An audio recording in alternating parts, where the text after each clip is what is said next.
Hey, ladies, and welcome to the Deborah Table Podcast, where faith meets real life.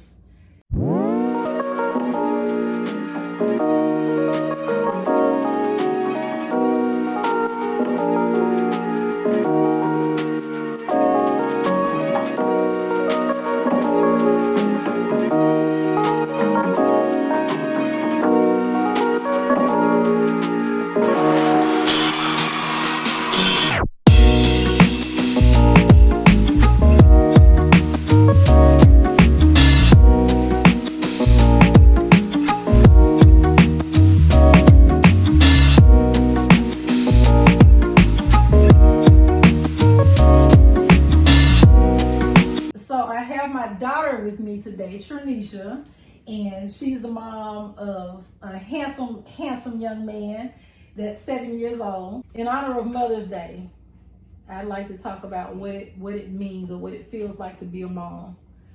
And I know for me and for a lot of women, the first thing for me that comes to mind is it's a blessing. I know children are a blessing from God. And it is a blessing to have them. And I know for me personally, being a mom is kind of special because I grew up as an only child. So I think God knew what he was doing by giving me 5 wonderful, wonderful kids. No problems, no issues. So being a mom to me has been a big blessing. I think I'm still learning boundaries when it comes to me being a mom. I see it. Go on and speak on it. Go on and speak on it. I saw that eyebrow raise. I'm still learning boundaries. 30 years later, I'm still learning boundaries. But I think overprotective would probably describe me being a mom with y'all growing up. What say you?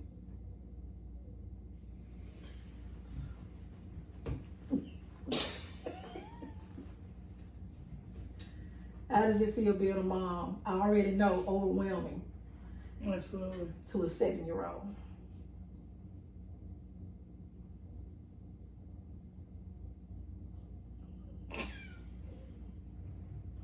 I don't know. You don't know. No. It is overwhelming. We live in sports, so we constantly on the go. So I don't know. I don't know how to answer that. So let me ask you a question. What advice or encouragement could you give a new mom about staying balanced and patient as a new mother? With a newborn? Yeah. A new mom. She's a new mom. I don't think it's a balance. I mean, it's not a balance because it's unpredictable with the newborn. So I'm not gonna say it's no balance because for most babies, until they start sleeping through the night, you're not gonna feel like you got it. Or got it down packed until they sleeping through the night consistently, because that's when you're going to be able to catch up on rest. But I will say, I mean, first time mamas, I know for me, I didn't feel like I had it down packed until he was sleeping through the night. And I was able to get my rest and we developed a routine. That's where I felt like my balance came in at. I agree. It's 5 of y'all and I didn't have any balance until number 5. I cried with y'all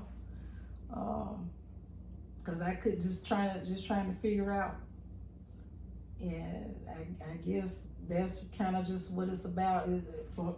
I know from a lot of mothers, it just some things just come instinctively natural. Right. You just kind of get on their page. Like I tell people all the time, sleep when they sleep. get you some rest when they resting, because you just kind of have to be on they schedule until they But then for some people, then what if the house a mess? Then the only time you got to clean it is when they sleep. Or errands around, chores and stuff around the house. The only time you got to do it is when they sleep. Right. So I just say my advice: you have to find a support system because postpartum is real, and trying to do it by yourself. Welcome back, everybody, to the Deborah Table Podcast. I'm Janine, and this is where faith meets real life. Today, part 2 of the Mother's Day podcast. I have my two of my other girls, Janisha and Janae, and we are further discussing what being a mom means to us. I do want to start out by saying, a lot of times we as moms, we can have our children's best interests at heart. We can think that we're doing the right thing at all times, and then you find out later that maybe we're not doing the right thing or making the best decision. We just kind of going through doing the best that we can. And I think right now Mother's Day would be a good time to sit back, talk to your kids, ask them about their feelings, ask them about things that may not have been done correctly, that may have affected them growing up. It may still be affecting them in their adulthood. So I kind of want to start in that place with my two girls here, and just kind of find out where their emotions and their feelings are centered around how they were raised.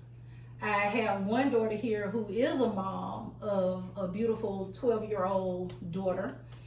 And my other daughter here, she has not yet become a mom, but she's looking forward to it.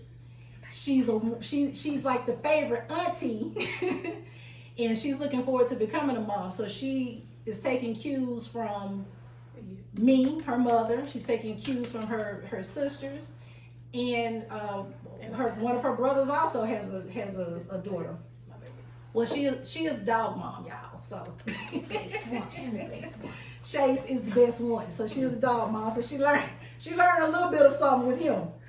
But anyway, I just kind of want to talk about emotions and anything that they may be holding that maybe hurt them growing up, that we've never touched on. That kind of came up in the first half of this this episode with my other daughter, and we just kind of had to cut that and take a break from it because it was an emotional subject of some things that happened when she was younger, and I made some decisions as her mom, and she didn't agree with my decisions, but hey, I was mom. She was 18, and I made the best decision I thought for her at the time. So we'll have to come back when she's ready and talk about that. So I guess my first question would be to my girls, has there been anything in either one of y'all's lives that you would want to expound on that may have hurt you, as a child, and just kind of see how we can talk through it? And I don't ever want to say move past it, because I don't think you can move past emotional or traumatizing phases.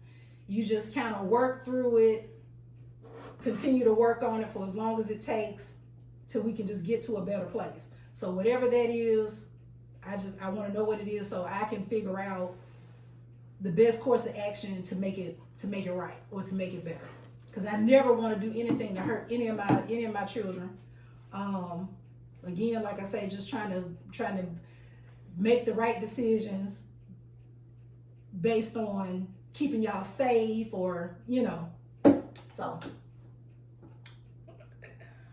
You have one more, sister. So the question is there anything that we've gone through that hurt us? Yes. that we still pretty much holding on to. Right, that you would still be holding on to today. Me personally, I feel like there's things that has hurt me, but it's nothing that I'm holding on to because I stand firm in my faith. I stand firm in God, and it's like, how can you say that you trust God, you believe in God, and you're not giving Him all of your burdens, you're not giving Him all of your troubles? So it's nothing that I'm holding on to now. But if it's something that I can expound on that hurt me, without going into too much detail, but just a particular situation, I'm pretty sure everybody just say, well, no, but a particular situation where, you know, something happened to me, and I felt like at that time I was alone. I didn't feel like, and I felt like that's why I kept it so long, because I knew nobody would believe me. And when I finally did say something, exactly what I thought was going to happen, happened. So I feel like that's something that hurt me, because it's like when you go through something like that, I feel like y'all can tell us, like you said, you know, when something like that happened to you, I always told you to tell us, you know, you're grandma, but you never know what you're going to do in that situation until it happens. So it's just like you got the enemy, and I'm like, what, 14, 15, 13, 12, around that area. You know, a young girl, and you know, we just now getting exposed to boys. We just not getting exposed to really paying attention to us and our bodies, and you know, we getting our first little crushes, you know, on boys and stuff. So you got the enemy kind of, you know, telling you like, oh, you know, ain't no point of you saying nothing, just go through it, because ain't nobody gonna believe you. And you kind of, you know, start to, you know, believe, you know, certain things like that. So I think the only thing that was really hurtful to me was during that time, because it got to the point where like I wanted to commit suicide. Yeah, I never knew that. Yeah, this is my first time hearing it. Yeah, I kept it to myself, but I mean, I knew I wasn't gonna do it. I mean, I did. Yeah, it was. Yeah, and I knew then as a young girl, like I knew there wasn't nobody but the devil. Right. But you know, during that time, yeah, I wanted to, you know, commit suicide. I don't know what you can. I don't think you can say that on YouTube, like kill yourself. So I wanted to, you know, commit suicide during that time because I just felt alone. I felt in a dark place, and I feel like at that point right there, God showed up in me to where I experienced Him on another level. Because when you're back against the wall and you ain't got nobody to turn to, and He's the only one there, is like, you know, He helped me get out of that. So I'm about to say, I don't think it's nothing that I'm holding on to now. Of course, you know, that situation, I mean, I forgave that a long time ago too. Mm-hmm. But I'm about to say, it's like, I'm not holding on to it. I forgave it. I let it go. And I can't sit here and say that I forgave it and let it go if I'm still over here holding on to it and I'm hurt and I'm crying, and I already went through that phase. So it's just like now, you know, no. And I wouldn't say I would hold it against you, because, and I was talking about it the other day, how you know, you 25, you know, with 5 kids. Right. I'm 30, finna be 31, and when Junior over here, that's 1 child, and then he just give me a headache. So it's just like you being a parent for the first time when you had Janae, 19 right at 19. Then you had me and Tanisha, so that's 3, you know, at one time. That's your first time having 3 kids. Your first time having 4 kids, first time having 5. So I learned how to give you grace too. It's nothing that all of this you're doing for the first time. We only get one life. Mm-hmm. So I've never expected you to be perfect, because still at 52, you still learning. And now you got 5 kids and you got 3 grandkids. This your first time being a grandparent, although they all 12, 7, and 8. Still, is you still being a first time grandmother, and I'm pretty sure just off of them 3, what you didn't do for us, you're just like, you know, this ain't about daddies, but you know, Daddy said that too, like the things that he didn't get to do with us, he's learning to do with them. So it's the same how I look at it with you too. I don't hold nothing against you because you were learning and you were a young parent. Right. So it's I don't personally hold nothing in. I was just trying to survive.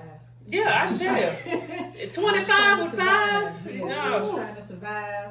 And, you know, at some point there shortly, I was trying to survive as a single mom with 5 kids. Right. Although I'm not going to ever take anything away from y'all's daddy, because he was there. I kept him there regardless of what we went through. I wanted to make sure that you all still had a strong support system, mama and daddy. Although we couldn't do it in the same house, he was still actively there. I tried to make sure that. So I was still out here trying to figure it out, trying to make the best decisions. I didn't cry too. I've had suicidal thoughts, you know, coming up, you know, in my younger time, just for different things, just because I felt like I was failing. I can't get this right. They'll be okay. I seriously had these thoughts, but then I quickly turned it around to like, I can't do that to them. Right. You know, that's, you know, that ain't gonna be right. So I would like to stop right here and just interject and say, for anyone that's out there possibly contemplating suicidal thoughts, please call 988 at any time and just talk to somebody, because there is another solution. All right. So what about you, Janae? So I too, I'm not gonna say that I'm holding on to anything from my childhood, because we've actually already talked about it. I think the biggest thing that bothered me growing up, because I've always been a mama's girl. always have been a mama's girl. So growing up, like, I'm the eldest of the bunch, so I have my own dad and my siblings have their dad. So coming up, I always thought that, you know, that you didn't really, I don't want to say like you didn't like me, but you know, we clashed. Yeah, we just clashed. we did. The daughters and the mamas and the daughters clashed. We did, but especially if it's strong personality. We go. This is true. This is true. I just always felt like there was just something that was just kind of apart from me and my siblings, because we didn't share the same dad. And I have a lot of a likeness to my father, and I just felt like he didn't like me because of a lot of the things that you saw in me from him. So I felt like I got beat the hardest. Not more, but just a little bit harder. I ain't even more. I know it. But I'm just like, for me, the point for me to be a mama's girl, and I'm just like, well, my mama don't like me. I love my mama. That's the deal. Like, I'm just like, I don't understand why, you know, like I'm getting whooped harder. It's just certain things that I say, like, oh, you know, he do that, and you did the same thing. And I'm just like, well, I'm sorry. Like, I didn't know, but I just always had this thing where, yeah, my mama don't like me because of who my father is. I love my mama. No. I love my mama. But I always felt like it was just one of them things. But we had that conversation a long time ago, and I was kind of like a woosah. It wasn't that.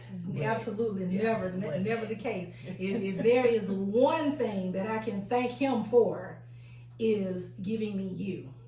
So, no, never that. Yeah, you look, genetics. You gonna look like who you look like. I hate to hear other women say that to their kids. I can't stand you look like your dad, or you just act just like. Yeah, that's not fair to that child. That's not That fair to child children. didn't ask to look like their daddy. Right, and didn't ask to be here. Right. So no, I don't ever want to portray that. And like I say, the enemy is always gonna come in wherever he think he can come in, whether it's through the kids, whether it's through the parents, friends, whoever he think he can come in and put thoughts in your mind, you know, like that.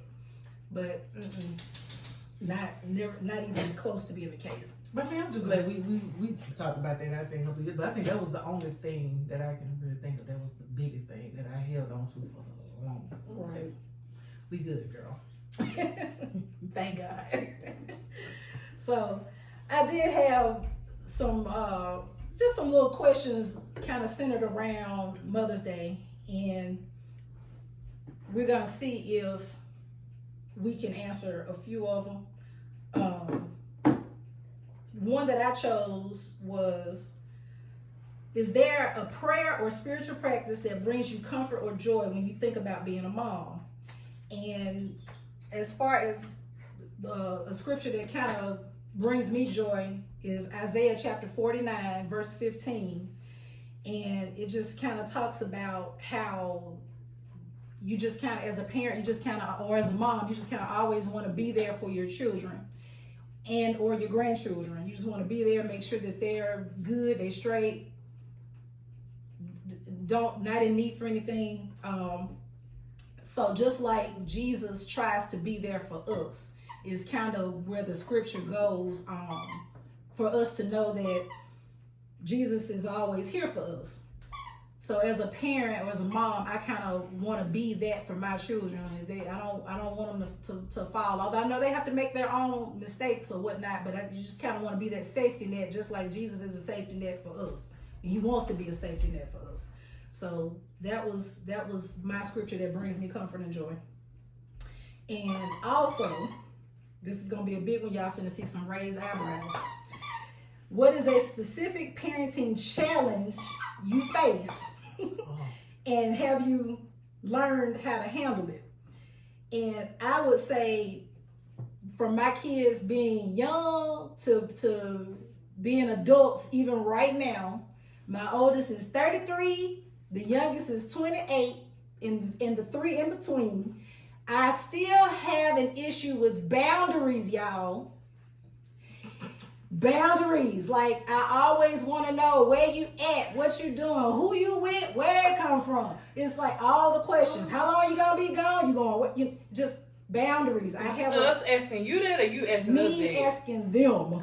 You know that. We ask you the same thing. Well, yeah, they do, but I think I'm probably worse.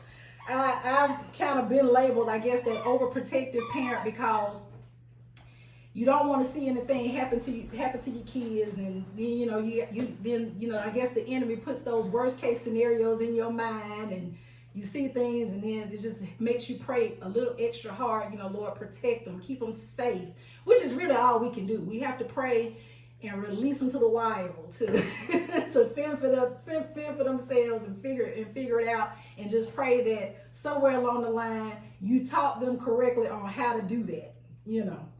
So I think boundaries would be another thing, would be the thing for me. And that kind of led me to Ecclesiastes chapter 3. And it kind of talks about not everything is in my control. I can't control, every situation all the time.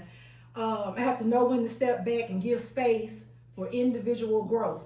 So I have to let them take their own journeys and come to me, I guess, when they have questions. I don't have to jump out there and just be asking all the time. Just let them come to me and ask their questions. So just step back and allow them to grow individually on their own, because every last one of them are different. They got their own personalities. There's not two of them that's alike at all.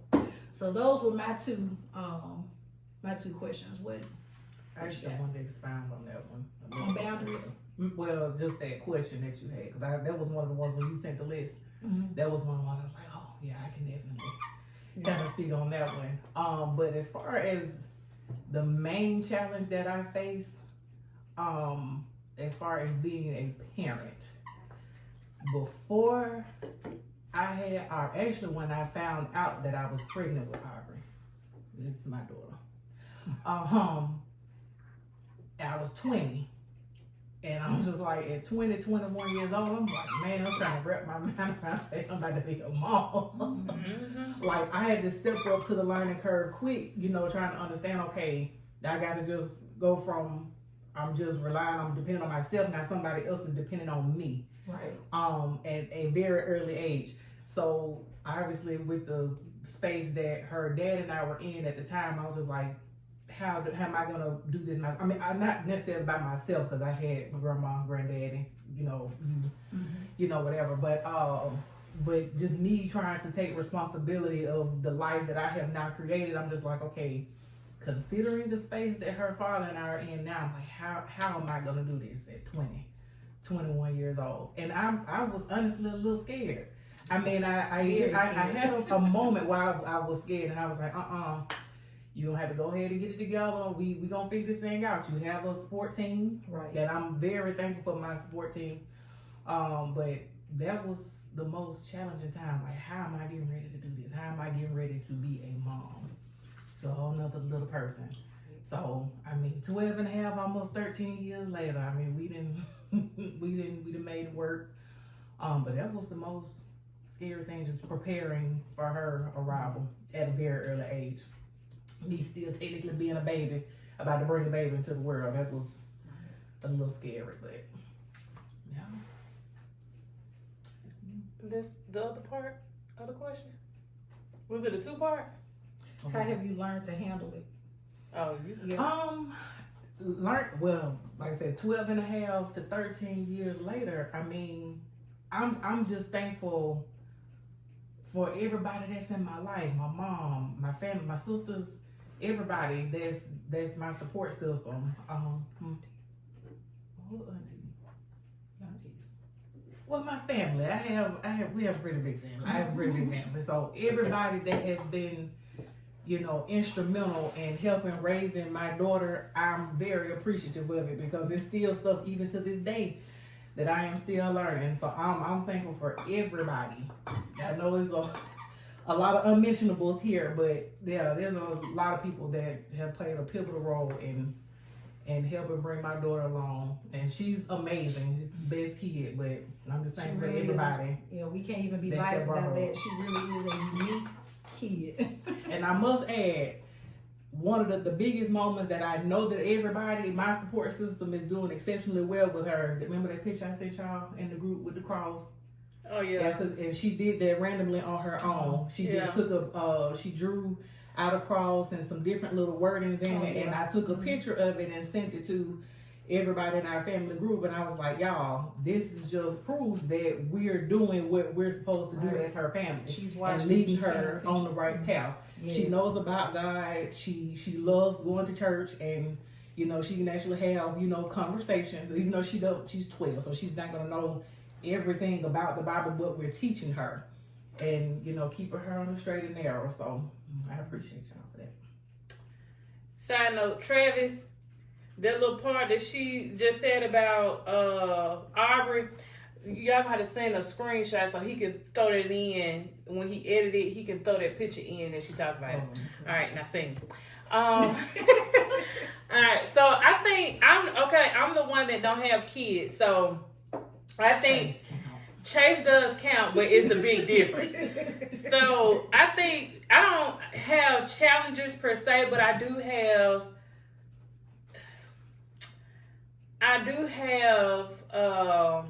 what's the word I can use?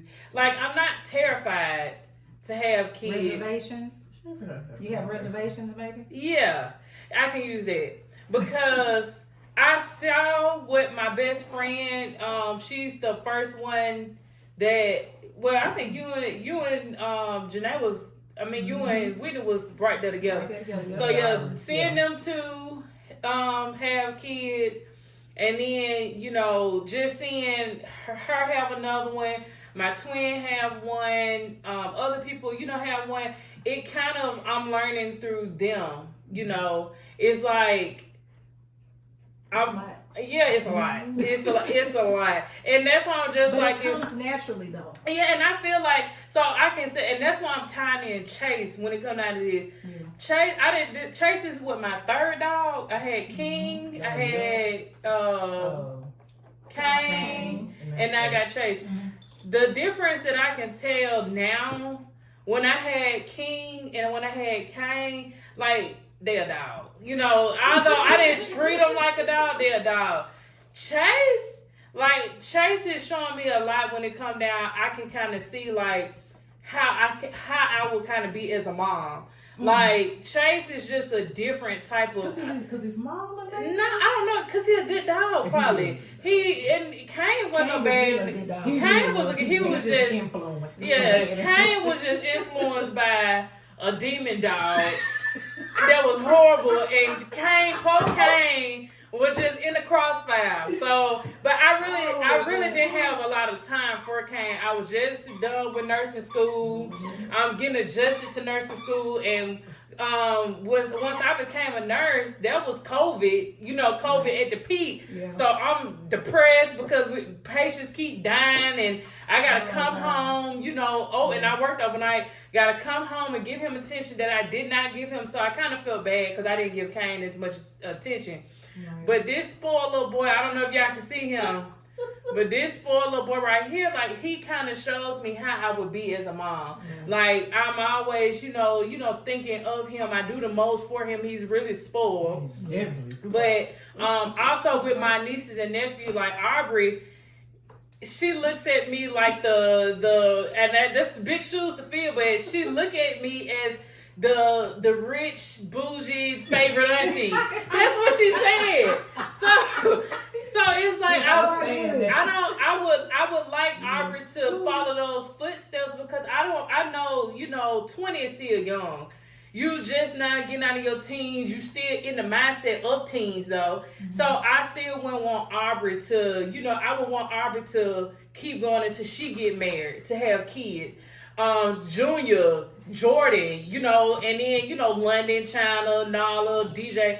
I want all of them to be able to grow up, you know, and live that life. I done lived through my 20s, no kids. I done traveled, finna go to another trip, but then traveled and, you know, did all this and the third. And it's just, I think I've learned challenges through you and what you had to go, because I ain't pay attention to it then, but as I grew older, 25, with five, like, I don't even know how you date at that time and you meet a man and you tell, I got 5 kids, because in 2025, you tell a man that he's running. Right. So, that's true. So it's like, you know, I don't think I have challenges. I think the only challenges that I really have is, okay, Janisha, like, I'm not rushing no kids, don't get me wrong, but it's just like, okay, you're not getting any younger.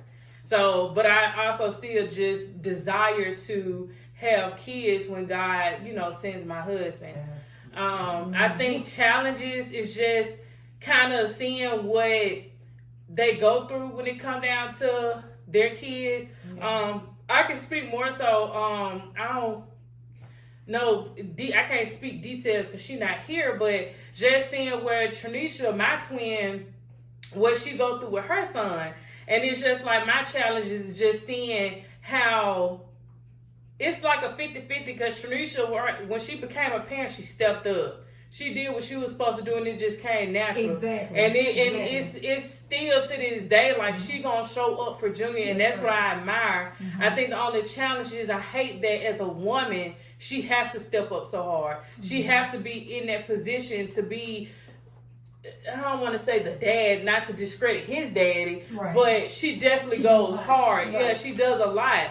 And she does it with poise. She does it easily like it's nothing, you know, to her. But it's just, again, just to see what she has to go through as a woman, as a mother, it's just, that's my challenge. With any woman that has to go through that alone, that's a lot. And I think that's what's, you know, hindering me from, it's not hindering me. God ain't blessed me with no husband. That's why I ain't got no kids yet. Right. So, yeah. So, I'm gonna say, I will throw another challenge wrench that I don't think I ever told y'all. But back when I was actually staying, back during my Panorama days, so I was there, 7.5 years. Mm-hmm. And I had, when I went into the medical field, graduated, first started into my career, I, you know, was just trying to find those better jobs, wasn't really making what I knew that I could be making or whatever. But at the time, I mean, just making sure that the bills and stuff were paid, I was just really being tested in my faith. Mm-hmm. Making sure, like, when everything was paid, as you see, this is my planner. So, like, I learned from the best now. I put everything in here, all my bills, and I'm still learning on some things. But you better organize than me, because why do I have like 3, 4, 5 planners? And I'm doing all that. So I'm putting everything. You wanted me to buy you one. I'm putting everything here. All of my everything for the month, I'm putting it in here. But But it just got to a point in time back then, like I don't think I ever told y'all, when everything is paid, and I really felt like, y'all, this is a test of my faith. I look in here, okay, everything covered for the month. Like, this is May. So when I look at my account, and I'm only seeing $20, $4, you know, stuff like that. Now, I used to have times when I would get off work, and before I go pick up my daughter from school, I would cry. Because I'm just like, Lord, this cannot be what I love the fact that I can help people when I'm getting on the phones, and I appreciate you so much. Thank you so much, DeAndre. You know, thank you for doing this. I know it don't seem like much, but thank you. That was my satisfaction in staying here at this job. And I know I'm barely making enough to do what I need to do. But the point of the challenging part of this was I used to have to sacrifice eating so my daughter could eat. I know it was plenty of times back in them days. Which goes all the way back. I had to sacrifice. I was like, if this is all I got left after paying the bills, I said, she got to eat. And it was no brainer. My kid is going to eat long before I do. And I had plenty of days. Which goes all the way back, everybody, which goes all the way back to what I was saying. What brings me comfort and joy is knowing that my children and my grandchildren are good. There is no reason for you to be missing a meal because your funds, you did what you need to do, but your funds though, and you know that baby gotta eat. You gonna eat too, and we all right here in the same city. You got sisters and brothers eating, a mama eating, daddy eating, aunties, a whole tribe eating, and you not eating because you just trying to be tough and do it on your own. Sorry, y'all. That was a little sidebar.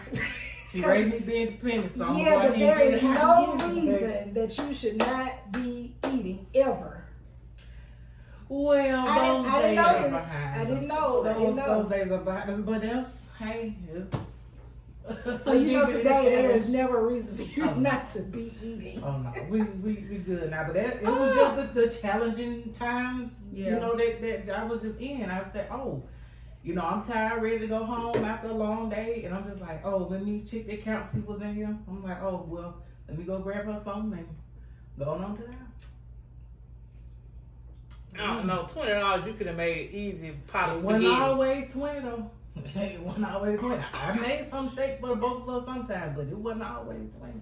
Yeah, I think that's be one of the things. Although I'm blessed to say that I'm in a position to where if I do have a child, I would be okay. But I think that's one of the things that I fear of just not being able to be there financially for my kid. But now I'm about to say, I feel like it's more than just being financially ready for a child. You can be financially ready, but I also think you have to be mentally. And Tranisha told me that, like, you really have to be mentally ready for a child, mentally, spiritually, because the enemy be ready to come attack these kids. And I feel like that now though, to that particular point, because Aubrey's getting older, and I see now she's already in this transition between 12 and 13, something that at the time that I've kind of been dreading, that she's getting her little attitudes is kind of picking up, and you know, certain conversations. She actually had a conversation with me the other day. She kind of opened up about some things. So I'm sitting on my bed like,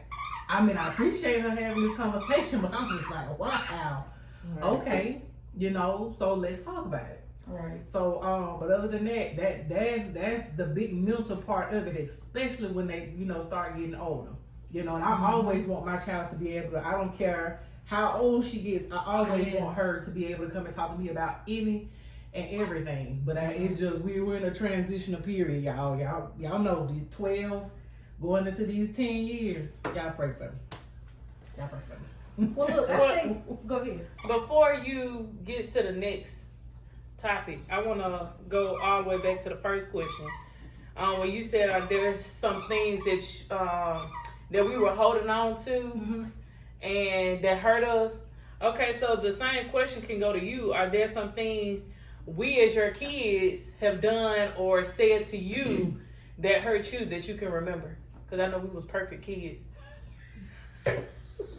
So.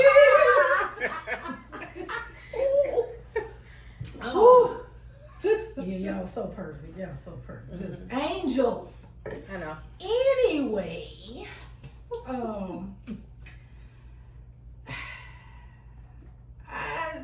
don't know. I don't think that there's been anything that y'all have necessarily said that would hurt me or have hurt me in the past. I guess I'm trying to think of it because I wasn't ready for that. Mm-hmm. I guess just disappointments in a sense on maybe some of the paths y'all decided to take, but because you don't. And I know a lot of you moms out there can probably go along with me when I say this. We always want our children to do better, have better, do better than we did growing up, or when we became young adults and the mistakes we made. You so don't want them to have to go through the same mistakes, or be hurt by people, or, situations. You don't want them to have to go through just for, say, losing a job, or just certain things you don't want them to have to deal with. Or okay, we'll just go like this: having children out of wedlock. Now we finna be single moms and we got to do this thing by ourselves if there's no plan. So it's like, yeah, I've gone through that. I don't want to see my girls have to go through that. So it don't be that I'm that I don't mean to be angry, or it's just like a disappointment, like it's the cycle is repeating itself. Yeah. And you don't want that. So I would say disappointments, but not angry. Can you expound on those disappointments? And since it's just me and her here, you just say the disappointments that you had between. Oh, because I can call one right now. It's on the tip of my tongue. Go ahead, baby. Go ahead. What, you get pregnant? No. Was you disappointed though? She was 20. She was 20, but she was still in college. Yeah. So what she had to abort the college because that was the exact same thing that happened to me. Yeah, well, that's the same thing that happened to me with her, is that I was in college, went out here and did a quick 1-2 and boom. And so I had to kind of put college on the back burner for a long period of time because I got pregnant. So, but of course, hey, she was a few years older than me. So, hey, okay. Thank God for that. But it was still the same scenario. So I was just like, oh, she could have just finished what she started with school. So I think but that ended up having to be a good and a bad thing. No, I did not want to get pregnant that early, especially with not having a husband. Didn't want to do that. But having Arbor actually opened my eyes to what I wanted to do in life. And I always knew helping people was something I want to do, but how am I going to be that one to help people? But coming out and trying to figure out, like coming out of Miles, go Bears, coming out of Miles. To you. That's Stiggy.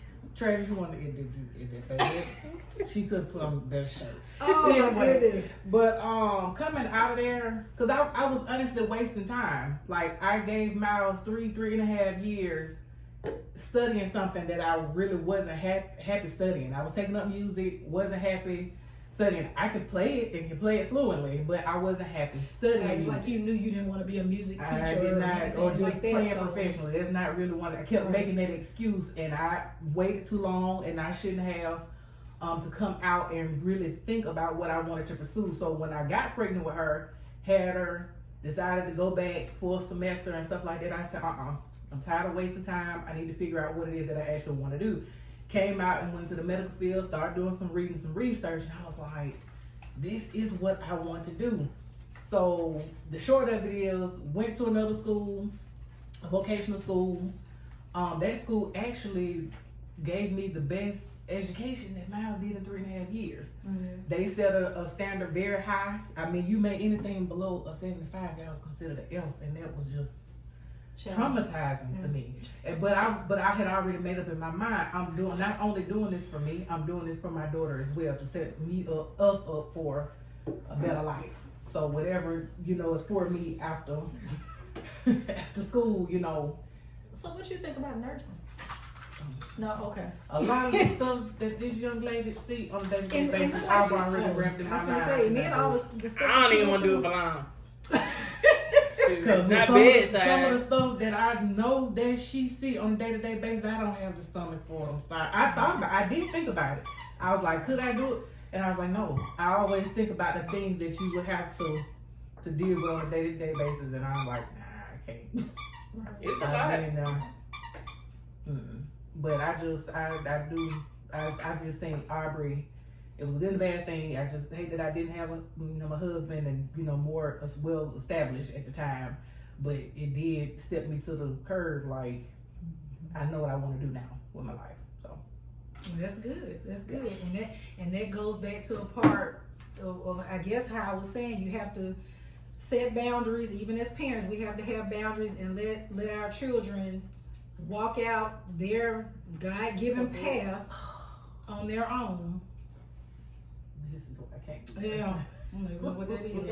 It's a blit. The tube is a, what's the name? Mm-mm. I was just showing them a picture that I took of a patient bottle. It's terrible. It's a lot of things you This is see. why I cannot. Anywho. But you still, you still got to answer. So the disappointment. Right. Oh, hold on. And this is what I want to tell you and y'all. So I feel like another way I was disappointed you in elementary school, y'all, or even just going through grade school anyway. I was terrified to make C's. And I think this is why I'm so I'm not gonna say I'm hard on my daughter. Still goes back to just wanting your kids to do better and be better than you were. Bring us You see know. home. I felt like I was about to die. So you already know D's and L's. I just might as well go ahead and dig my own ditch. But I was terrified. Run dirt. So I'm gonna have an honest moment and tell you, like, there was some times, we used to have to take them accelerated reading tests after we read them books. So there were times I did make D's or F, and I had just came home and told them, got in the car, because she knew I was reading these books, and she asked me, what you made on test day? So I knew I had already made a D and F, and I just told her C. I was like, if I tell her C, she ain't gonna fuss at me too bad. A C mean you tried. A C mean you tried. A D So, L mean I ain't studied. I don't know what this is about. I'm just guessing. But some of those D's and L's, True. I rushed through it. I rushed through some of them. Like, I read the book, but I rushed through the questions when I took the test. So I knew she was gonna ask. She knew I had to go test after reading the book. And there's a lot of times I was like, no, I got to go ahead and tell her this. I ain't trying to be no good. But we listen and we don't judge, right, y'all? Okay. Yeah, now. Right. Years after the fact Right. that everybody's grown. Ooh, boy. But you still ain't answered the question. I'm still waiting. What's the question? Sorry. What are the disappointments? It's just us here. The rest of them ain't here. So what are some of the disappointments that you had, in us? So I guess her and I. Yeah.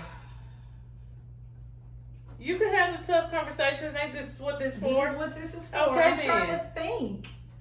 We're perfect. Like, If she got to think this hard, we're perfect. I'm not ready for that question. Like I said, I guess the only disappointment I can say, really, with Janae, like I said, just not finishing what she started school wise, getting pregnant, kind of like I said, the cycle repeating itself. I did the same thing. So that was a brief disappointment. With you. Mm-hmm.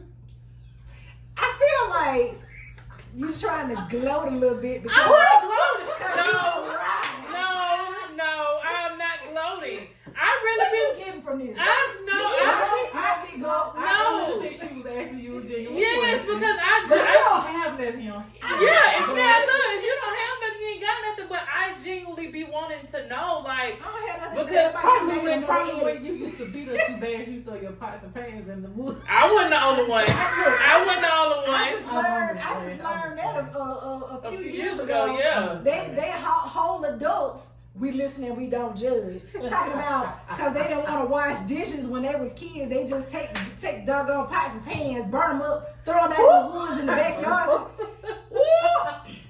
I wasn't the only one. I wanted to get them for the old and the new, y'all. Wait. I wanted to get them for the old and You the didn't. new. You never noticed that where my pot's going? I She probably probably had did. so many glasses that got. Well, I did that by mistake. Holes all up in the wall because Pay we attention quiet to no your playing. kids. Pay attention to your kids, moms. Pay attention to your dishes in the kitchen and stuff. Well, Start if you missing. If you got 5 of them, some gonna slip away. You can't be Superwoman and just watch everything. I mean, and that be the thing with kids. That's why I'm just terrified to have kids, because it's just like Junior. You sit up in my house watching stuff you ain't got no business. Like I'm taking a shower. You knew the perfect time when to look the stuff up. But it's like you can't be there. But no, I asked that question not to gloat, but I really be want to know. Like, I don't care about being checked on my character. If I'm doing something and it ain't right, check me. Like, I would want to know. And then if I disappointed somebody, made somebody mad or anything, somebody that's close to me, randoms, I don't care. But if it's somebody close to me and I made you mad or made you feel some type of way, I really be want to know. So it ain't nothing that I'm trying to gloat. It's just I'm the perfect seed, I guess. I guess the only thing that I can really just say off the top of my head She right had to now. dig up something. Yeah, I had to dig it up. I had to dig it back. But the only thing I'll say, and we're not going to elaborate on this, a different show, different episode. But holding on to things and not speaking on it when it happens. You wait years. What I just talked about in the beginning? Right. Oh, okay. You waiting too long to let somebody know something. But wait, that would be the only thing. I think there's a gray area in that though, because what if somebody's not mentally ready to really? Yeah, because I feel like in that, I mean, I get what she's saying, but it's like you got to understand as a 14, 13-year-old little girl that's in a space to it. Because, I was young. I had a little shape on me. I didn't too much pay attention to that, but guys were noticing that. And I didn't really know, like, and that's something that came with me up to my adulthood. I didn't know, like, if guys like me for me. I was oblivious to that. Now I'm grown. I know for a fact what it is now. Mm-hmm. But young, I didn't know if guys like me for me. When they come in and they saying something, I'm thinking, they think I'm cute or something. Mm-hmm. Like, I'm gullible. I'm 13, 14 years old. I never had a reaction with a guy. Mm-hmm. Now, it's just like, this nigga don't want to talk to me because my body, I got a butt, But as a young girl, you don't know that. Right. And then when something like that happens, it's just like your mind is all over the place because it's like you in shock. You don't know what to do. Mm-hmm. I was the one that me and TJ about neck and neck with the whoopings. So it's just like, I feel like the enemy really did a good job in, trying to fool until I just had enough. Like mentally, I just had enough because it's like to the point where the moment I just saw that I'm over here feeling like I want to commit suicide and I see this particular person just having a blast with their life, they ain't feeling no type of way, they having fun, and I'm over here crying myself to sleep or something like that, that's when I'm like, okay, no, it's not fair for me to live like this, and I don't care if, whoever hates me, I need to say something because I want it to stop. Right. And that's when I just, I don't care who. And that's why I'm saying, like, I didn't think nobody would believe me. So that's why I never said nothing. But when I finally told, it got to the point where I don't care if nobody believe me or not. I'm just going to say something so it can stop because I'm ready for it to stop. And it's a mental thing. Yeah. And like it's a great area. Yeah. After I said something, yeah. It's a gray area. I get your point. Something like that, yes, it needs to be discussed like right when it happens. But like I said, that young, you're scared. You don't know what to do, who to go to, stuff like that. It's like I tell my 12-year-old, hey, come talk to me. And please. Come talk to me, tell me whatever, however, I don't care what. Please come tell your mama. But Yeah, now at a grown age I could see like, Janice, you could have, what were you scared of? But in a moment, this is all brand new. So I didn't know what, to say or do or any of that. Like this was just, I don't know, it was a lot. And I feel like for a young girl, and I think that's why I'm just an advocate for young girls, now. Because it's just like men are just so slick. Like they just slick. And even when, I started getting older, I really started to think, a man don't like me unless, I'm, if he touching on my body or he doing this and most stuff. I used to have that mindset. But it's just like now that I'm grown, you can't lay a finger in my hair. Like at this point, you don't deserve, nobody deserve to touch me. Nobody deserve to do any of that. Like, and that's why I think I'm at this space now Right. where and young girls, just say like my granddaughter age, she's about gonna to be be 13. Yeah. She's at that very age. Right. And she needs to know. Young girls, preteens, they need to know that these things with boys and young men, it's not acceptable. That's Oh, not the way it's So supposed to I be. don't think At I all. told y'all about an incident that happened with Aubrey. What's his name?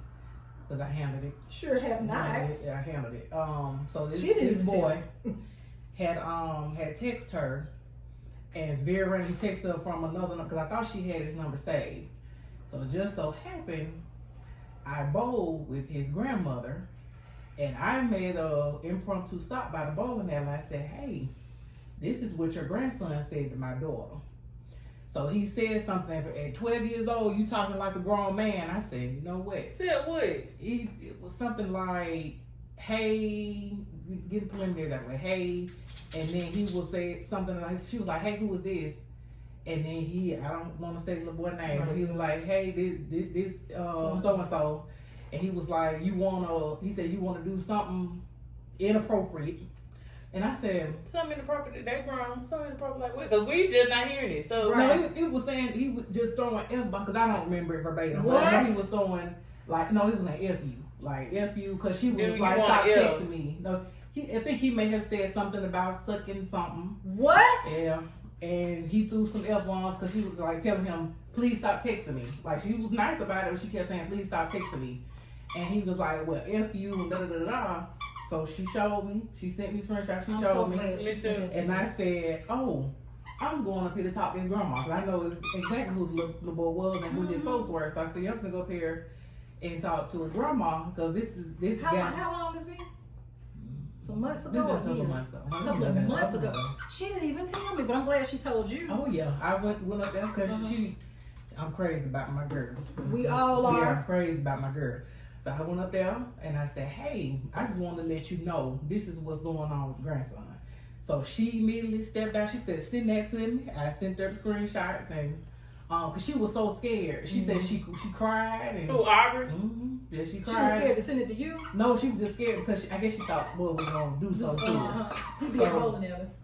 He don't be there like that. It'd be very Did they go to random. school together? Mm-mm. How he get her The number? bo- Oh. I think they Well, they used might have to. been friends. Yeah, It's I a think they bowling used to alley. go to a school together. And I Okay. have seen him in passing, sometimes he'll come up there with his grandmama and stuff. But the grandmama she went ahead and sent it to his mama, and apparently the mama handled it, because I don't know if his mom What but- happened? Okay. And see, but I stuff like think- that is I think insane. that's what's scary because now in this day and age, it's 2025. Kids have cell phones and they're exposed to a lot of stuff. I remember when we was younger. Daddy, not to put his business out there, but stuff back then wasn't like just easily accessible. We would just know the kids and found certain things. Oh yeah. But I'm about to say now kids have phones and those certain things are on their phone and it's Right. easily Right. accessible, and it's just like I think that's what's scary because even with social media and stuff, it's just like these kids are exposed to so much and it's scary because how can you really tame your child? Because if Aubrey never told you, you wouldn't even know that was going on. But Aubrey is a smart kid. She's real smart. But I'm about to say if she handled that situation to where she didn't say anything, you wouldn't even know. She would have been going to and fro, going to the bowling alley, whatever, and not just terrified and not saying nothing.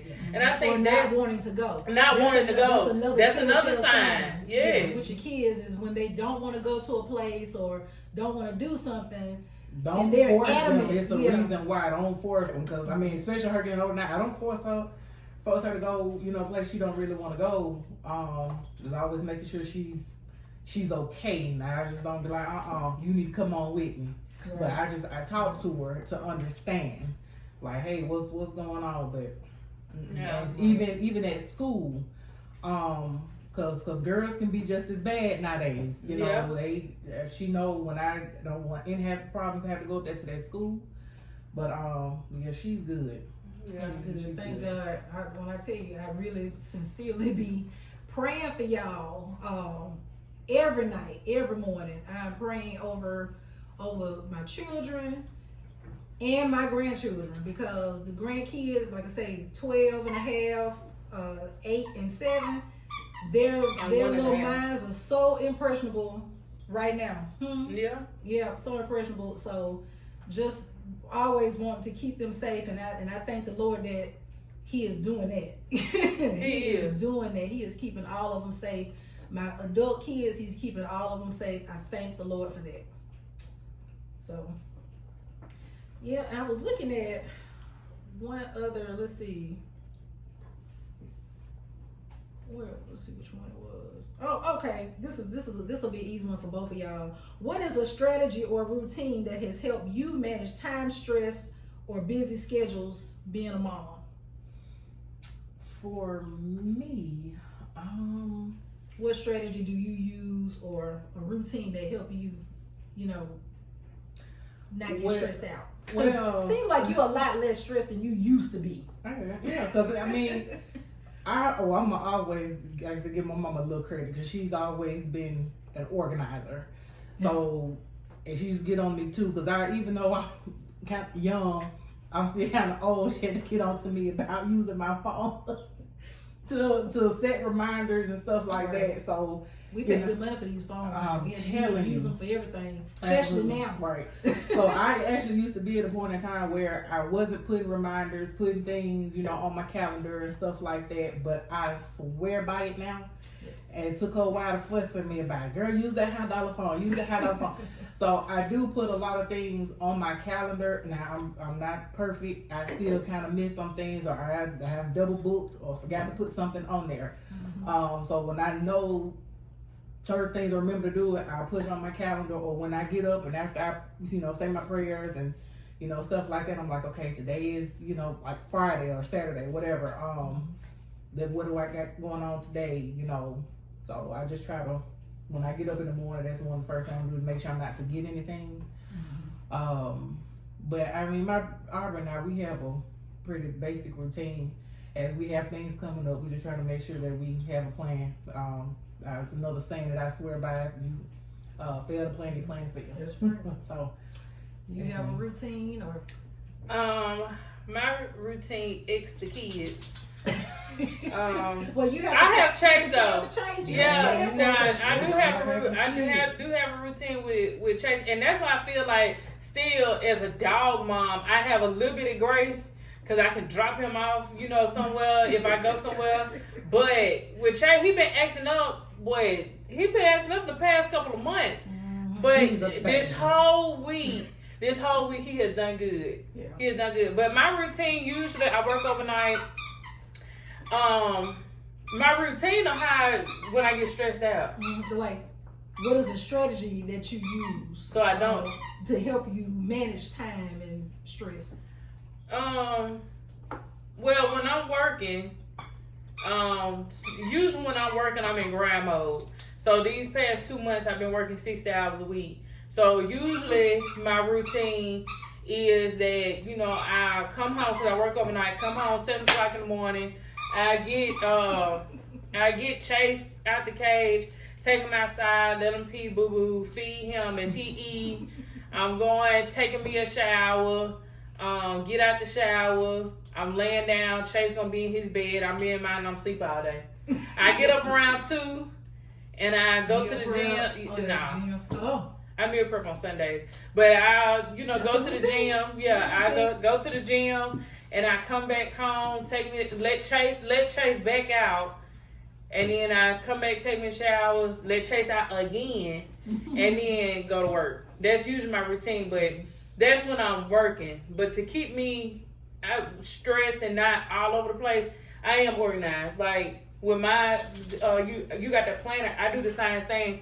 Every bill, every credit card, savings, I got like a notebook to keep me organized. Where I know where every penny going. Right. I know what every penny I'm spending. I know all of that. When I get stressed out, like from work and I'm burnt out, my stress relief, don't go to work.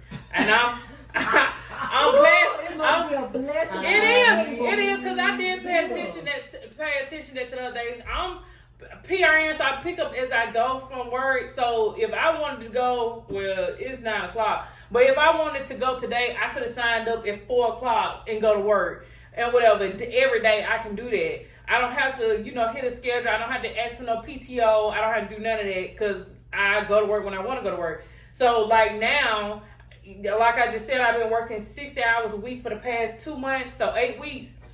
And now I'm finna be off for 3 weeks. And I'm finna, take a trip and, move and all this most stuff. So I handle my stress by just being off work, because I think that's where the bulk of my stress come from. Right, it's not, kids, it's not Chase, although he be pissing me off sometimes, messing up in that cage because he know better. He's a baby. He is a baby, but I don't know what he was going through for them couple of weeks, because he don't mess up. But when I do notice, and that's... He's a baby. He's the best baby. Don't tell my daughter, because she will crucify me if I say that. He is a good little boy, but yes, I'm about to say, I feel like it's just the same, because he been, cutting up in the cage, and he been, sick. Well, he ain't been sick, but he's just been doing the most. Every time I come home, I'm stressed out from work, and then I come home, it's pee and boo-boo filled in the cage, like I didn't just take you out 3 times the day, like, before I left. So it's just, stuff like that. But I'm not really, I'm not stressed. The only thing that I'll be stressed out is from work. And I just know if whatever the common denominator is, I cut it off. And then, take me a little mental, I could do a little retail therapy, go to Home Goods or something, cook, or just chill at the house and watch TV, sip on me some wine, watch TV, and, I go back to work when I go back to work. I feel like now I'm in a space where money gonna come, money gonna go. As long as I'm pretty smart with my finances, so when I take them long periods off, I'm pretty straight. My bills gonna be covered, so I can be off. But we got one life. To be working like dogs all the way till we 65, and we woe out and shoot by or longer now. Yeah, or longer, because yeah, and it's just like you see the people in the hospital. They be 65 plus. So they done worked their whole life, and now, they in here, we got to take care of them because their body all run down. I refuse. Not with the one life God gave me here on earth, no. And I'm just blessed to, be able to be in that position. To that point, I have to interject to say something else that I have mentally been telling myself on that too. Mm-hmm. How we see how lucky, you can call it lucky, blessed, whatever. Well, we have grown up saying, oh, I'm going to be a millionaire. I'm going to be a millionaire. I'm going to hit the lottery, this, that, and the third. I think I had a scripture. I read scripture every morning. And I had one, I think I screenshot, and I don't have time to really thumb through and find it now. But it's something I hold on to every day. Okay. Because I think you maybe have even mentioned it too.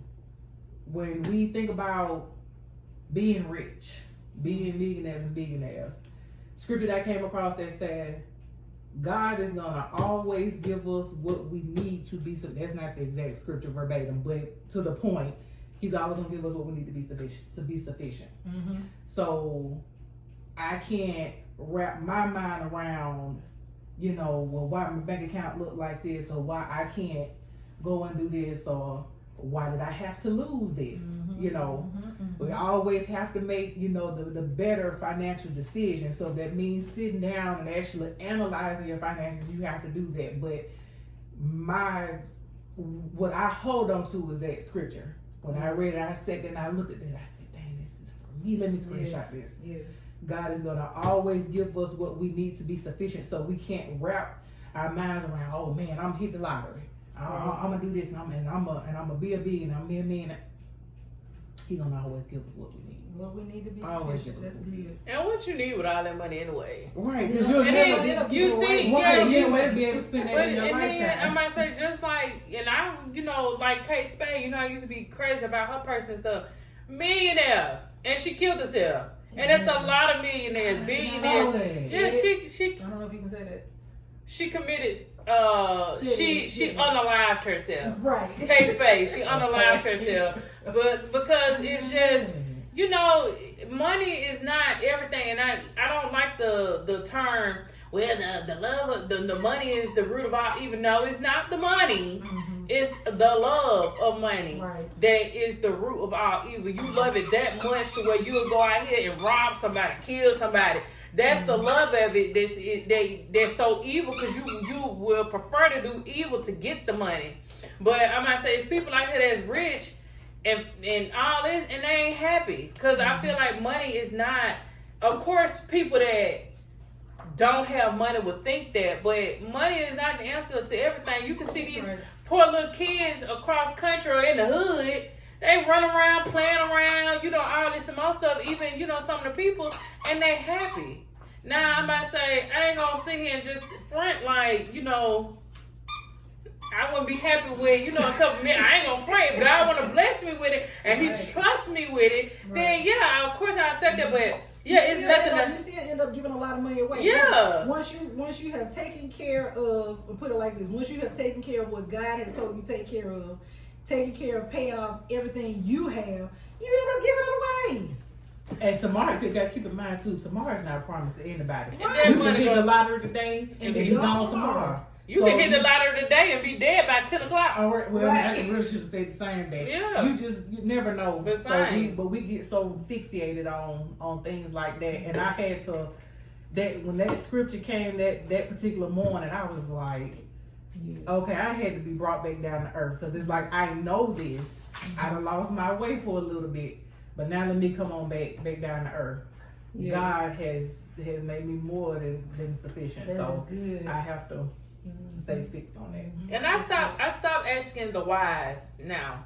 Like, God, why does my account look like this? Or why am I going through it? Because everything that God put us through is literally for a reason. And that's what Jeremiah, it's somewhere in the Bible. Yeah, it's like, I don't know, for you don't know the plan.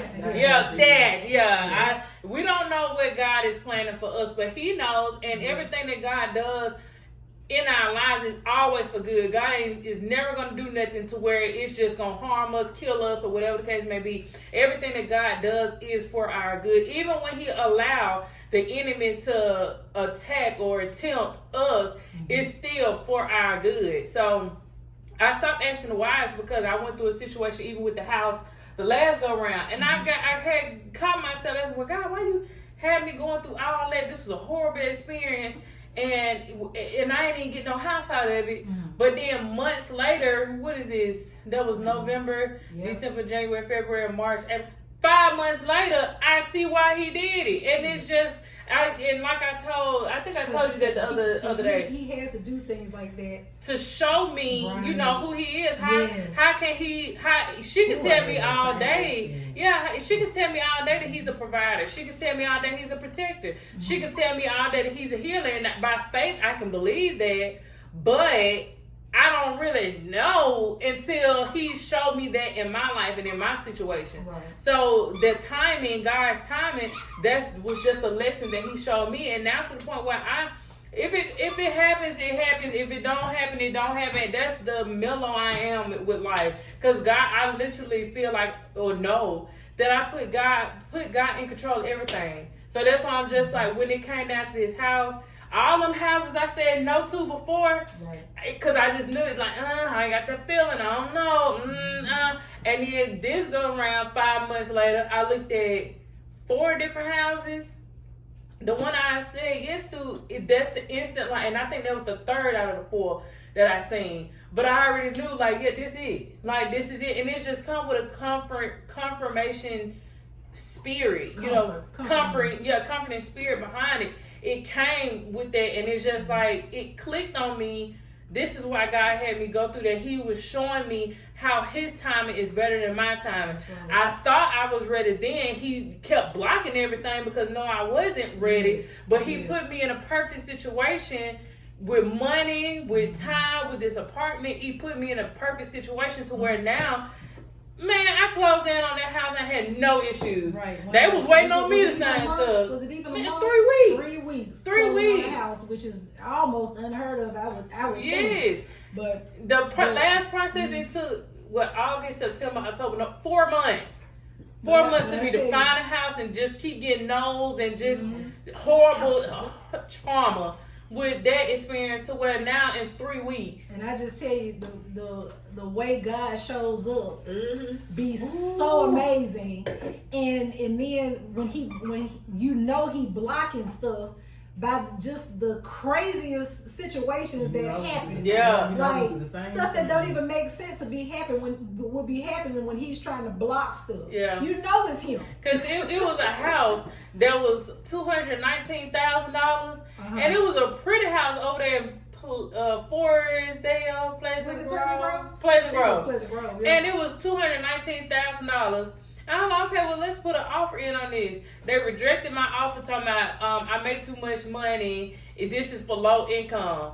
With a $219,000 house, and it's for low income. That couldn't be nobody but God. Yeah, because I'm like, what? At that point, I was giving up. I was giving up because I remember I had told you and Jermaine, my realtor. I told y'all just like I think God just telling me not now, like I'm just ready to give up. And here they, well, don't quit. This is a part of the process. No, like God is telling me this is not it. When you think about it, if you go back to that time frame, your house hadn't been built yet. No, it just got built. So God was holding it up because your house was getting ready and to I'm be the built. first owner of this house. Jesus. Yeah. That's crazy. It's crazy how he worked. It really crazy, but it's just like how he worked. I think that's blasphemy. It's crazy how it worked because you have no other way but to know, like, okay, this was God. You can't tell me this was nobody but God. Blasphemy is, I done went through all this and I know it's God, but I'm sitting here saying it's the devil. Like this the enemy, or this, somebody else. That's blasphemy. Like this wasn't nothing but God working this situation out. Mm-hmm. And I can't do nothing. Like every time somebody asks me at work or something about this house, I tell them it wasn't nobody but God. Because ain't no way. It just worked out that easy and that simple. It's definitely a stressful process. It You is. know what I went through, buying, selling. Yeah, it's a lot. Trying to move on and stuff like that. But just all the red flags that came. Now, I won't go into the thick of mine because I done bought, sold, and moved on with my life. But this woman here was definitely a vessel during my process too, because she had to be the one to bring me back down too. To say like, hey, all of this stuff is happening for a reason. Yeah. And so when I was, trying to work and, try to go and look at houses, or like when I was trying to sell my house, having to be out the house and still trying to work, and it was so stressful. Buying and selling a house definitely can be stressful, but had to have my mama jump and remind me like everything happens for a reason, and it's definitely God. That's right. It was definitely God. Trying to buy a house, the biggest stressful when I was trying to sell my first house and trying to buy another one, kept running to all them red flags. A whole bunch of red flags. Yeah. And anything that has God in it, those things won't happen. Right. Even with no stress. buying or trying to do anything. Right. If it's in God's plan, is everything is gonna go smoothly. That's right. So moms, ladies, I would like to challenge you this Mother's Day. I know in a sense it'd be about us, but just in this moment, I would like to take this opportunity, this Mother's Day, to make it about our children that we were so blessed to bring into the world. Sit down with your kids, whether they're young adults, whether they're teens, or whether they're adults, young adults like I have. Sit down with them and talk to them and ask them, if they have some things that they would like to talk to you all about that maybe y'all have never talked about, you didn't know. Like I'm in discovery mode with my girls right now on some things that I did not know, or about their feelings and emotions growing up. Sit down and take this opportunity this Mother's Day to just talk to them. I would like to take this moment right now, and my other daughter, who was in the first part of this video, I want to be able to sit down with her and bring her back and just apologize to my girls and her for some of my shortcomings or where I missed the mark. Being a mom, being that mom that was able to listen, because I'm pretty sure there were times that things were said and I just kind of just jumped in there like, trying to fix it. Oh, here we go. Keep going. Trying to fix things, or, thinking that I'm doing the right thing, you know, doing the best that I felt like I knew how to make a situation right or make it better, you know, than I thought it was. I don't know. I guess trying to do God's job, and I cannot do that. My mama's always been a fixer. Yes, that's probably one of my little shortcoming things, trying to fix everything, and that's not my job. But is it a shortcoming? I don't think that's maybe it's not a shortcoming, but it's not my job. What I'm learning is Jesus's job to fix things. So the best thing I'm learning that I can do for y'all is fall on my knees and get before the Lord. You gonna do that regardless. As me being a mom, I'm gonna do the same thing for my girls. Yes. As I do for my whole family every day. I pray over y'all every single day. Right. But the thing is, I just think it just comes naturally being comes a mom natural, because right. I'm the same way with And Aubrey. that's another thing I was it's- gonna say. Like, if you have nerves about being a mom, I think the Lord just kind of put something in us that you just naturally know what to do. Yeah, because You know, I mean, on a lot of issues. I wasn't here when Was it Aubrey, Mm-hmm. was a baby,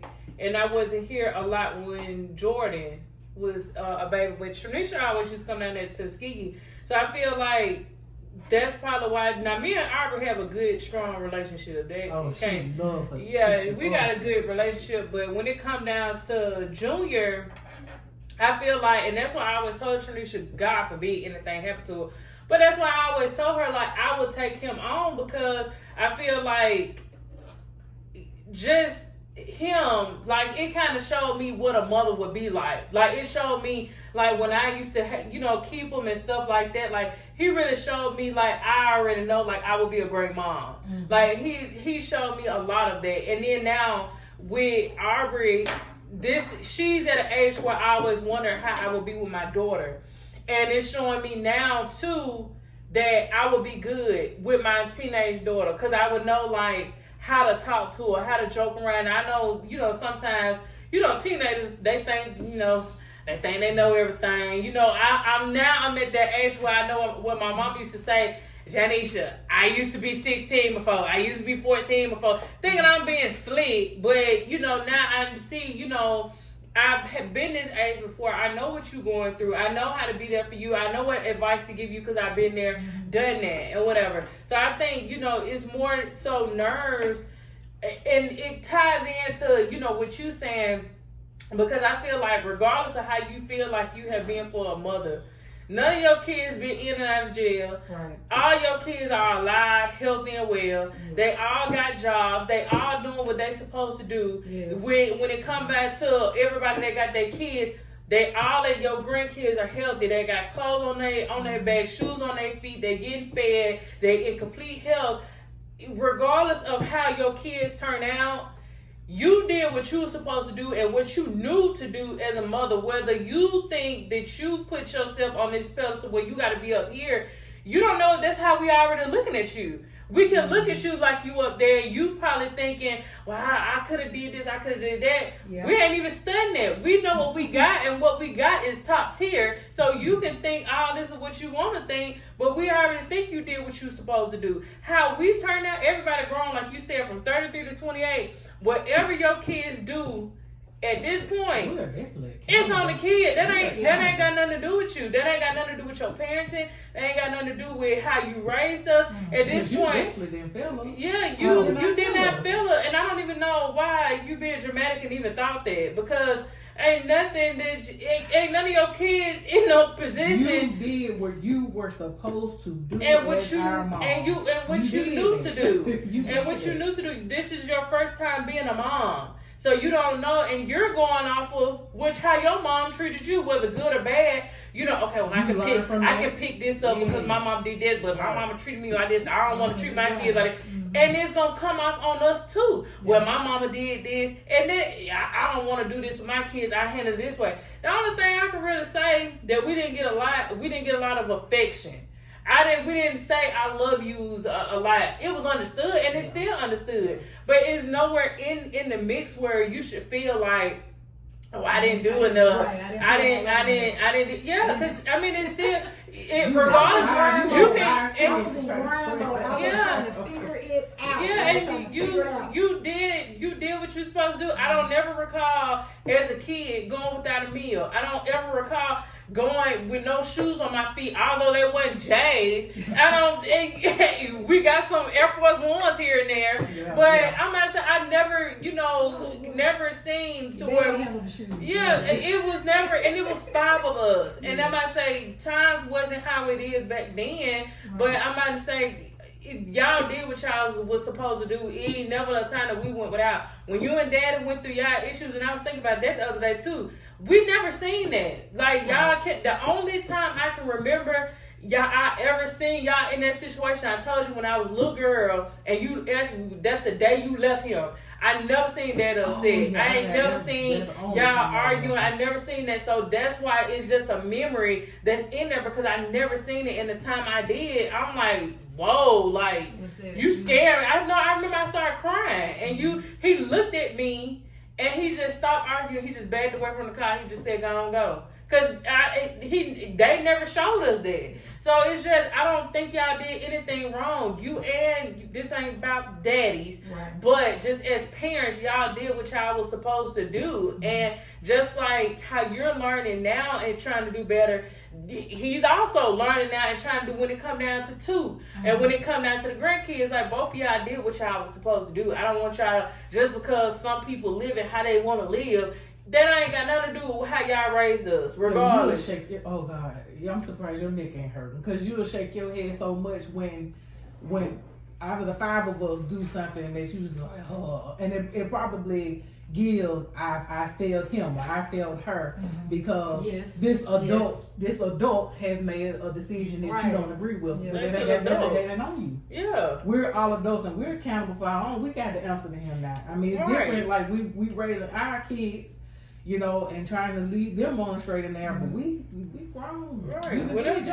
If I go out here and decide to be a hooker on First Avenue right now, that ain't got nothing to do with how you raised me. You ain't never raised me to tell me to be out there selling my body. You feel like, dang, I done really failed her. Not this not this girl out here on the street, prostitute.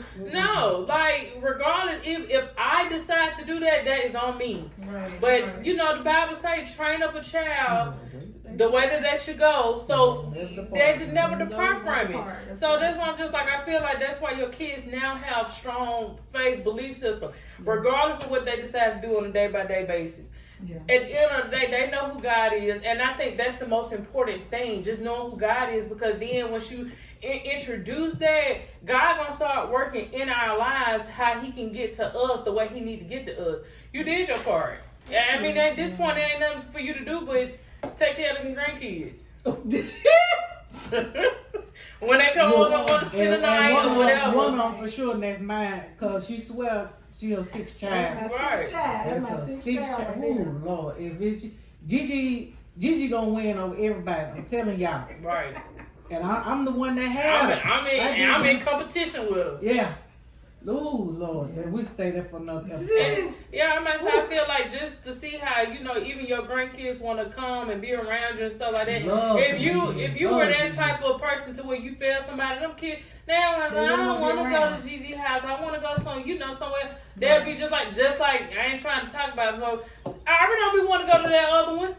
She don't be want to go over there like that, right. And that's telling. Kids see that, right. So I'm about to say, and kids are honest. Yes. They will tell you they don't care. They're pure and they're gonna brutally tell you the truth. So if a kid don't want to go somewhere, that shows that adult what type of spirit you got to where a kid don't want to be around you. Right. So that's why when they want to come to my house and stuff like that, I don't stop them. Right. And now that's an opportunity for me to get, even more closer, us to spend time together, whatever. If you feel like I'm your outlet, I'm going to be here for you. Or whatever the case may be. But I don't think you should be, my bad, I don't think you should be thinking like, I just failed them. To whose standard do you think you failed somebody? That's your own standard. I just want you on this Mother's Day to get that out your head. Yeah. Do it for us. But we can speak for us because we to him. Right. So just get that out your head. Well, all of y'all talk amongst yourselves enough, I'm sure. So I'll take that. I'll take that from all 5 of y'all. I guess. Yeah, I mean, I feel like if I think you have kids that's, you know, kind of straightforward. If we was like that, we probably wouldn't be talking on an everyday basis. Like I fool with my mom. She straight. She my mama, but you know I don't fool with her like that. Yeah, no. I get it. Well, moms, ladies, I do have a few thought-provoking questions that maybe you could take on and share with your, just say, teenagers or adult kids. Just say if you find yourself in a position where you may want to know how your children feel emotionally, like maybe, you know, some things that you can think of that they went through, you know, early in their earlier childhood. So one question would be, as a mom to your child, what do I need to take responsibility for? Even if it's uncomfortable, you want to ask them what has happened in their life emotionally, mentally, that you as the parent need to take responsibility for. Number two would be, what does making things right look like from their point of view? Not just my point of view as mom, not just your point of view as mom, but what does making things right look like from their standpoint? Number three, am I seeking reconciliation for their healing, or am I just trying to relieve my own guilt? These are some questions you ask yourself. That's a good question. Am I seeking reconciliation for their healing, or just to relieve my own guilt? Can I have an interjection. I meant to say this about 10 minutes ago, but we kind of went on in conversation. But to that point, when y'all have these conversations, make sure y'all are listening with intention. Right. Yeah. We're not Listen to understand. Yes, and not to just respond. And I know people have a huge, or can have a huge gray area with that statement, listening to understand instead of responding, when they can kind of coincide with each other. But just understanding that you want to have this safe space with your child, like as I'm continuously creating with my daughter. Want her to be able to come to me at any point to come and talk to me. And I always want her to have that space, because I didn't always have that space with my mom, even though I've always been a mama's girl. But, you know, I just didn't want it to be where, you know, I'm scared to go and talk to my mom. But just listen intently when your kids are coming, because you never know what they really have been holding on to. Right. Really need to talk to you all about. So just listen with right. intention. Just let them talk. Try to absorb what they're saying without interjecting, unless they ask you a question, of course. But just try to listen and let them talk it out, and then, and you know, take it in. Even if you have to come back another day and give your answers, just listen to them. I was gonna add to that, and no, I'm not a parent, but I also feel like as a parent, you have to have accountability. When it comes down to, you have to understand your kids have feelings too. They're little humans. They have their own emotions. They have their own thought processes. They all have their own personalities, whatever. Or big humans. Yeah, or big humans. But I feel like you can gain your child's trust when you sit down and listen to them, and then also have accountability. Like, oh, I treated you like that. I'm so sorry. I didn't, mean to, do that. That wasn't my intention. And kids, I feel like for kids that come a long way, like, oh, like, she really apologized to me. She really, instead of you just, shut up, I ain't do all that, be quiet. And as parents, I've grown up, not y'all, but I have seen, like, I don't want to say who it is, but I've seen their parent do that. And it's just like that child growing up ended up being sneaky. They can't come there, and to this day, can't come to their parent, and express certain things. So I feel like at a young age, go ahead and start. Once you start seeing that maturity of your child, when you can sit down and talk to them, whether it's weekly, whether it's daily, whether it's monthly, sit down and talk to that child just to see where their mental space is, because kids go through things too. We don't know, like, what, Junior just told me last week when he spent the night, what was that, Sunday? Oh, this week, Sunday. And he was just like, TT, you know, it really hurt my feelings when, you know, the people at school be calling me fat. And I said, you said, huh? Because I had the radio up, so I turned it down. And he was just like, you know, because I, you know, be joking on Junior, you know, to call him greedy because he be asking for stuff. And in that moment, I just, you know, apologized to him, you know, for calling him greedy because he hear that a lot at school. He hear that, you know, with kids calling him fat and all this and most stuff. So me looking at it as I'm joking with him, you know, I don't call him fat, but just joking with him, calling him greedy and stuff, not knowing that is something triggering to him and hurt his feelings because people at school do that. Now me, I'm just an auntie, crack on them back. Yeah. But, you know, it's just accountability thing. I feel like you should create that space to where, you know, it starts off with you as the adult creating that space for your child can come to you and talk to you. Mm-hmm. You can say all day, you can come to me and talk to me about anything. But if you don't ever set an environment comfortable enough for that child to come to you, they're never going to come to you. Right. They're going to always think, if you always fussing and bickering and all that, they gonna think, well, I can't come to her because she ain't gonna do nothing for us. She ain't gonna listen, you know. And the kids see stuff like that. Kids are sponges. They pay attention to a lot of stuff that we do. We probably don't think that they pay attention to, but Absolutely, they do. So it's just, you know, if we as adults sometimes, and when it come down to kids, we just, we like Miss Trish Bowl. I'm the adult, you're the kid. I'm big, you're small. We be doing that, you know, and I don't think that's really fair to the child because children have emotions. They have feelings and stuff too. And sometimes as an adult, we do be wrong. So it's okay to, you know, come to that child and say, you know what, I was wrong and I apologize. And I feel like, you know, although I don't have kids, that's something that I know like will go far with a child. So yeah, that was my little add on to that. Right, which leads to another question that you can ask yourself. Have I truly listened to their perspective without becoming defensive? Oh, perfect. Have I truly listened to their perspective without becoming defensive? Another question would be, what unspoken expectations or assumptions might have caused distance between us? Like some parents don't even really have a good relationship with their kids. Kids not coming around, kids not calling. So you might want to think, what unspoken expectations or assumptions might have caused distance between you and your child? Have I clearly communicated my love in a way they understand and receive it? Is another good question. Am I willing to change my behavior and not just apologize?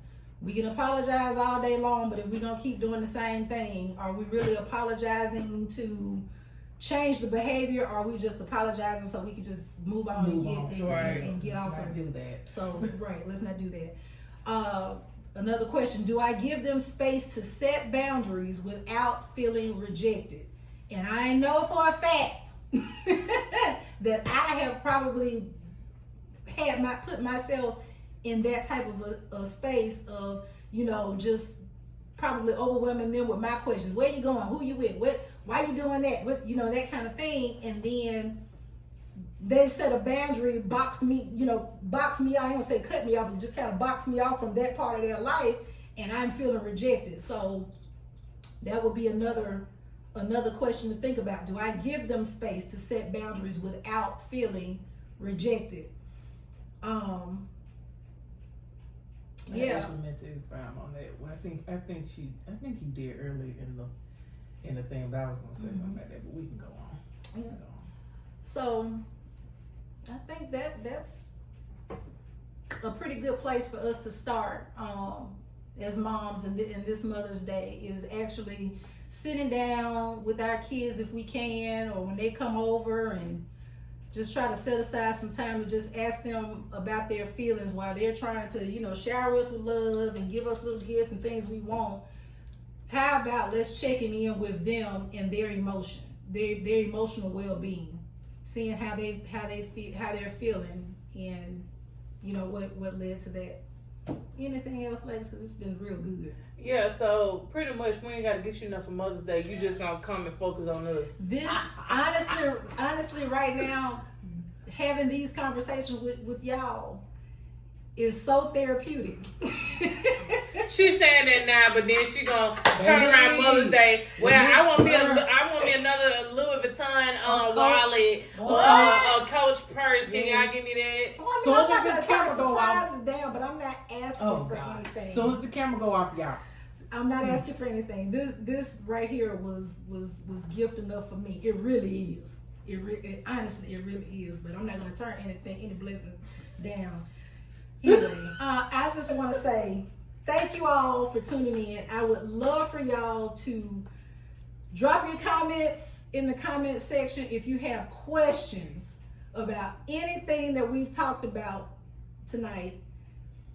Leave me a comment. Let me know what you thought about the interaction. This is our very first episode. Many more subjects and topics to come.